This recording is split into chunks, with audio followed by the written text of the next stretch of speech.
Hello everyone, welcome you all at Padhai Ke Fun Day. Today we will study about comparison of fractions. Fractions are the quantity which represent a part of the whole. पूरी quantity के एक छोटे से हिस्से को represent करने वाले number form को हम बोलते हैं फ्रैक्शन। फ्रैक्शन को कंपेयर करने के लिए हमारे पास बहुत सिंपल प्रोसेस होती है। फ्रैक्शन के टाइप्स आपने 6th स्टैंडर्ड में ऑलरेडी पढ़ रखे हैं, that is proper fraction, improper fraction, right. So fraction जिनके डिनोमिनेटर सेम होते हैं उनको हम बोलते हैं लाइक फ्रैक्शन। यहाँ हमारे पास दो फ्रैक्शन है, a अपॉन बी, c अपॉन बी, दोनों के डिनोमिनेटर b है, सो इन्हें हम बोलेंगे लाइक फ्रैक्शंस। वेयरएज जब भी हमारे पास ऐसे फ्रैक्शन हो जिसके डिनोमिनेटर्स डिफरेंट हो तो वो फ्रैक्शन कहलाते हैं अनलाइक फ्रैक्शन। जैसे हमारे पास यहाँ a का डिनोमिनेटर है b बट c का डिनोमिनेटर है d, so these fractions will be called as unlike fractions. तो यहाँ हम एक एक एग्जाम्पल दोनों का लेंगे कंपेयर करने में, like fraction, unlike fraction, how to compare them. First I am taking example of a like fraction here. Suppose I have to compare 2 upon 11 and 7 upon 11. I have to compare that which one of these is greater or smaller, right? तो it's very simple, हम denominator देखेंगे सबसे पहले, equal है तो simply सिर्फ हमें numerator compare करना है, जिसका न्यूमरेटर बड़ा है वो फ्रैक्शन बड़ा है। Here we can see 7 is greater than 2, that means 7 upon 11 is greater than 2 upon 11। Like fractions को कंपेयर करना बहुत ही सिंपल होता है। थोड़ी सी लेंदी प्रोसेस जाती है कंपेयर करने में अनलाइक फ्रैक्शंस को। So let us see how to compare unlike fractions. Here we are taking an example of unlike fraction, like we are comparing here 3 upon 7 and 7 upon 10.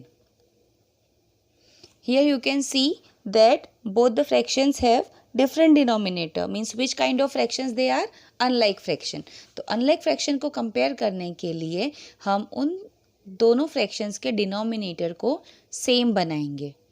Same बनाने के लिए क्या करना है, सबसे पहले हम एलसीएम लेंगे दोनों डिनोमिनेटर का, 7 and 10। LCM of 7 and 10 is 70। आप कैलकुलेट करके देख सकते हैं, प्रीवियस क्लासेस में हमने सीखा है प्रोसेस कि हम एलसीएम कैसे कैलकुलेट करते हैं। तो here LCM of 7 and 10 is 70, right. तो हमें क्या करना है, दोनों डिनोमिनेटर्स को 70 बनाना है। तो first one we have 3 upon 7, तो 3 upon 7 में डिनोमिनेटर है 7, इसको 70 बनाने के लिए we need to multiply it by 10। हमने डिनोमिनेटर को 10 से मल्टीप्लाई किया तो न्यूमरेटर भी हमें 10 से ही मल्टीप्लाई करना है। यही प्रोसेस हम second fraction that means 7 upon 10 के साथ करेंगे। यहाँ डिनोमिनेटर 10 है, इस 10 को 70 बनाने के लिए we need to multiply it by 7। Denominator को 7 से मल्टीप्लाई किया तो हम न्यूमरेटर को भी 7 से ही मल्टीप्लाई करेंगे। Got it? Now 3 10s are 30 and 7 10s are 70। Here in the numerator 7 7s are 49 and 10 7s are 70।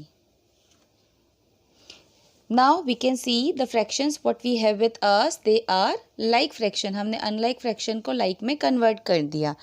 जैसे हमने फर्स्ट पॉइंट में कंपेयर किया था सेम वे में अब हम इसको भी कंपेयर करेंगे। अब हमारे डिनोमिनेटर सेम हो चुके हैं, सिर्फ हमें न्यूमरेटर कंपेयर करना है। तो here we can see 49 is greater than 30, right? That means 49 upon 70 is greater than 30 upon 70. So we are doing it from the beginning in the same order only.